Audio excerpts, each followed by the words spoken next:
Okay, thank you, distinguished guest, for coming.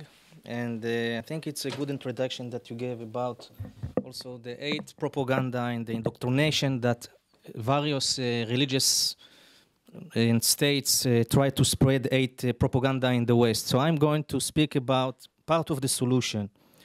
It's a good start, but we have to check to see if it's having any positive results.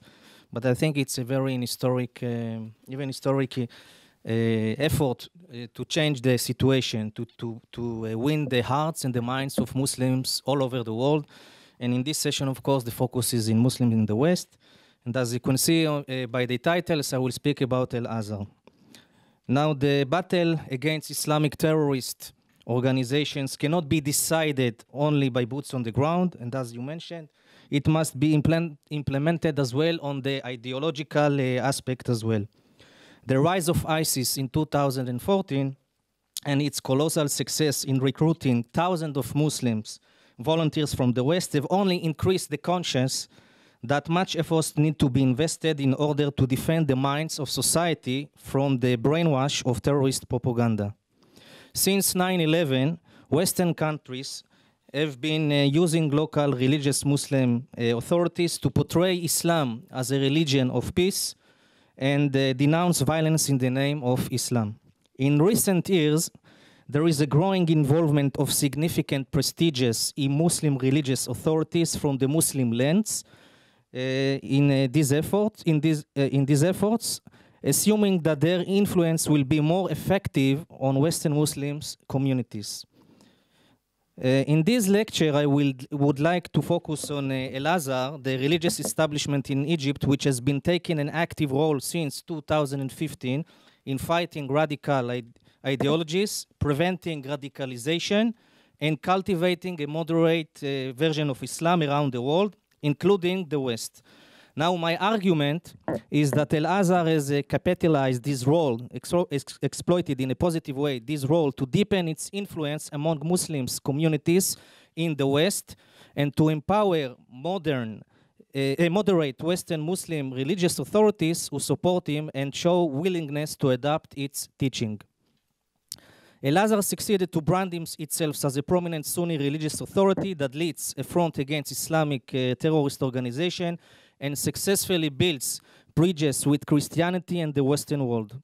This is mainly thanks to the mutual visits of Ahmad al-Tayyib, the Grand Imam of Al-Azhar, and Pope Francisco.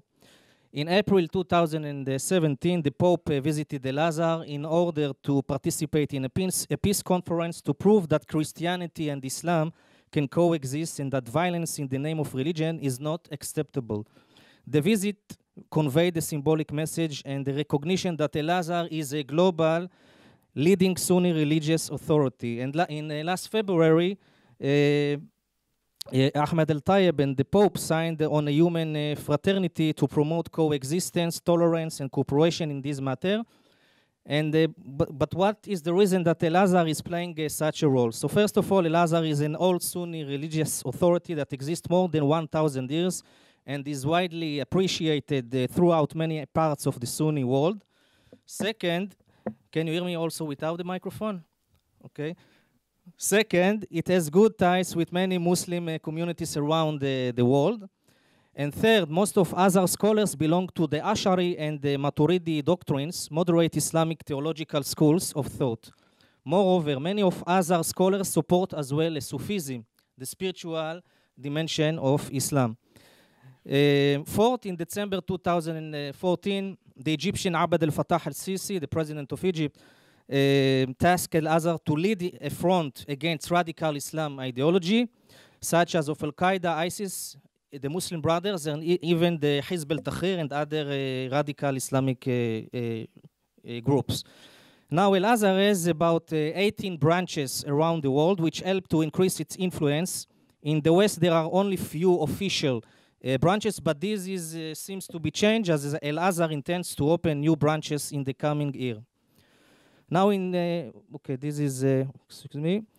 If we are going to United Kingdom, for example, we can find the Jamia Karam, an Islamic Studies college located in Retford, Nottinghamshire, which is attached to the branch of the World Organization for Al-Azhar Graduates in Britain.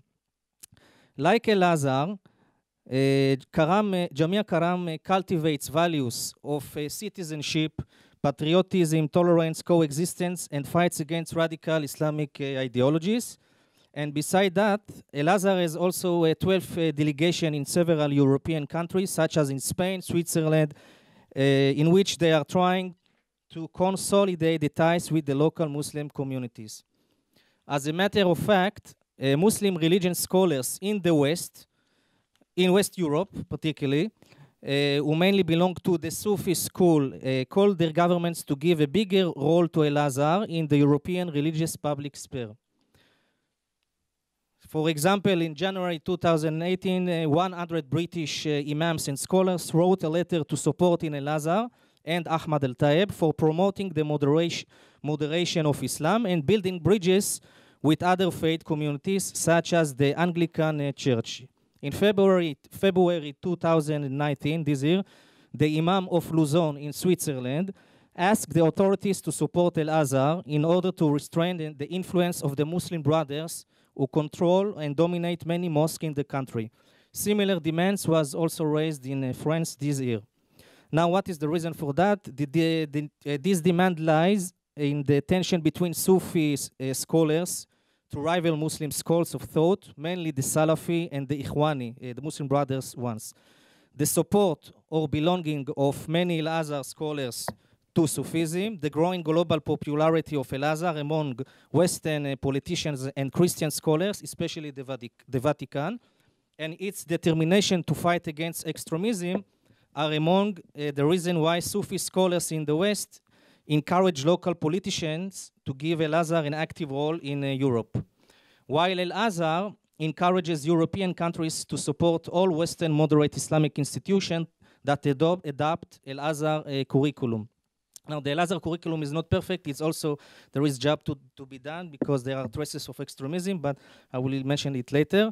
Religious Muslim authorities in the Middle East who don't belong to Al-Azhar and play an active role in delegitimizing the radical Muslim ideology around the world, promote Al-Azhar as a global leading actor in the field. For example, Sheikh Ali Jifri, as you can see on the left side of the slide, a young Yemeni charismatic Sufi sheikh and a very popular one around the world, declared several times in his tours to the West that the world should consider Al-Azhar as the supreme religious authority in the Sunni world.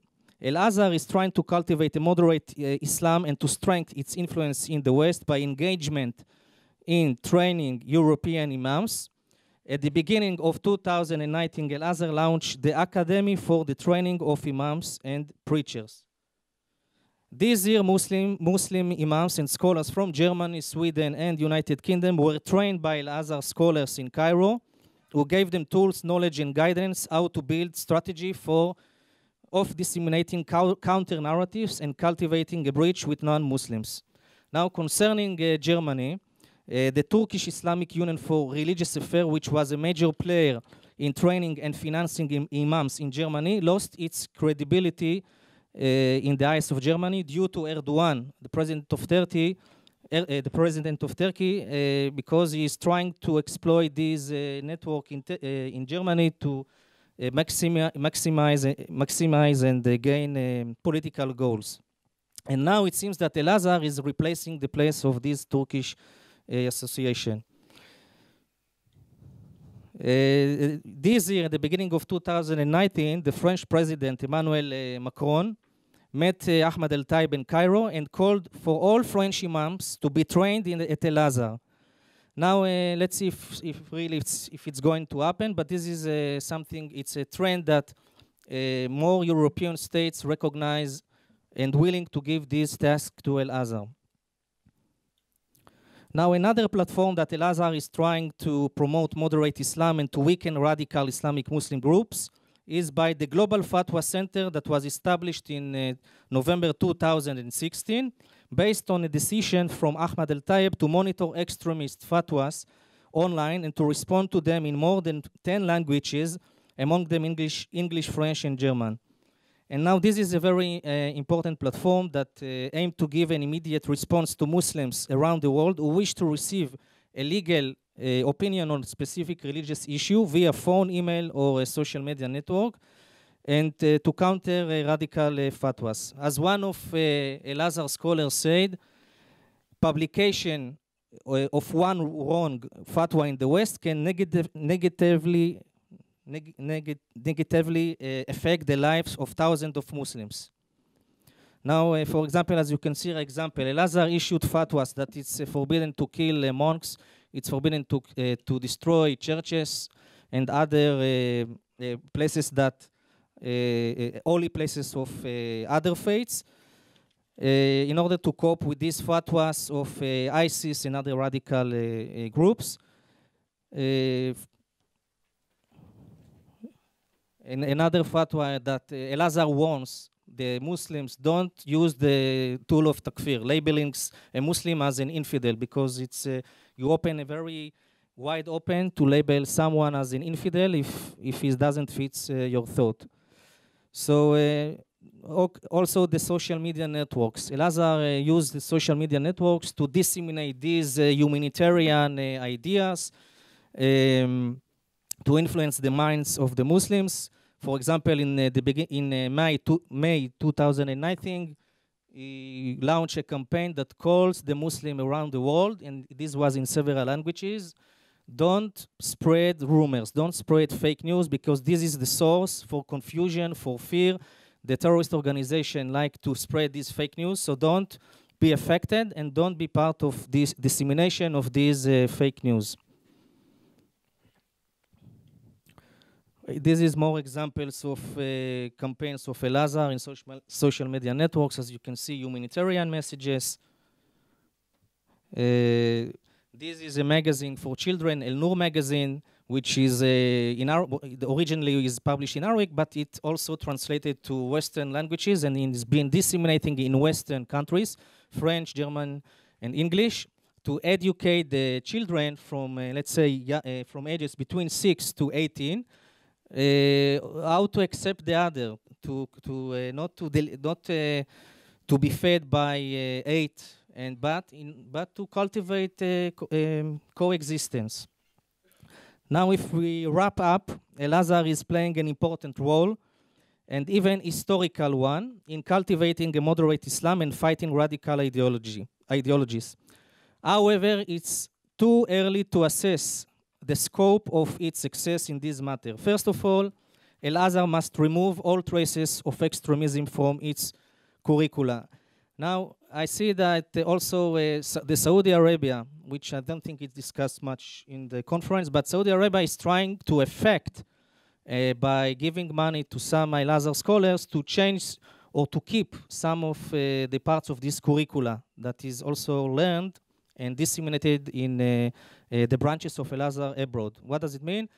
Saudi is trying to keep the ideology of Muhammad Abd al-Wahhab. If you know Muhammad Abd al-Wahhab, the founder of the Wahhabism, it was teaching in the Al-Azhar, but because this ideology of Muhammad Abd al-Wahhab is very, let's say, it's an extremist one, Al-Azhar managed to remove some of it, but there is a pressure from Saudi Arabia to keep this ideology inside the curriculum of Al-Azhar. And in the other side, there is also the Arab United Emirates, which also try to affect on the curriculum of Al-Azhar. But in this case, let's say, and this is ironically because the United Arab Emirates is a good ally of Saudi Arabia, but it's not interested to cultivate the version of the Saudi Islam, the Salafi one. Instead, the United Arab Emirates, by supporting Al-Azhar, is interested to cultivate a more open-minded, more pluralist version of Islam. So we see that there is a competition between the United Arab Emirates and Saudi Arabia on the curriculum, and on the another side is also Abd al-Fattah al-Sisi, which is interested that Al-Azhar will be more quick in changing his curriculum. So this is one aspect. The second aspect is Al-Azhar is challenged by internal factors. As I mentioned, Abd al-Fattah al-Sisi is concerned that Al-Azhar will become an independent actor, And he Sisi wished that El-Azhar will be under the umbrella of the Egyptian regime. And because of that, he even opened, because it seems there are signs that of disappointment that El-Azhar is not supplying the merchandise, that El-Azhar is not changing the curriculum very fast. El-Azhar, Abd el-Fattah el-Sisi opened by using the Ministry of Religious Endowment in Egypt. He opened a new international academy in Egypt that also have the same responsibilities like El-Azhar to train imams from abroad and from all over the world. So there is a competition between El-Azhar and the Ministry of Religious Endowment, because Sisi is disappointed from the way that El-Azhar is reacting. Now, another challenge is also an external one. Let's say that in Europe, in the West, El-Azhar is not the only religious actor. We can find also other religious actors, like you mentioned, Iran. But regarding the Sunni world, we have the Muslim Brothers. We have Turkish associations that are being supported by Erdogan, which is connected to the Muslim Brothers. We have Hizb al-Tahrir. We have Salafist groups. And others that also are responsible for disseminating these hate propaganda, and they are not interested that El-Azhar will put a foot inside the West. So there is a competition. But those ambassadors that I talk about, like Ali Jifri from Yemen and other actors in the West, mainly from Sufi schools, they support and encourage the authorities to give El-Azhar more role inside the life of the Muslims in Europe and the West. So anyway, the last paragraph and the last sentence and I'm finished. El-Azhar is continue to work on immunizing young Muslims against extreme thoughts and destructive ideas. And then at the same time, he is exploiting this role to deepen its influence in the West and to become a global gatekeeper of moderate Islam. He also fights against Islamophobia, which we see growing in Europe especially. And now I agree that the only solution to cope with radical Islamic ideology should come from inside the Muslim world only. And this is why Western government should give more and support El-Azhar and facilitate its efforts, give him more, to support him more in Europe, that he will be able to fight against these extremist ideologies. Okay, thank you very much.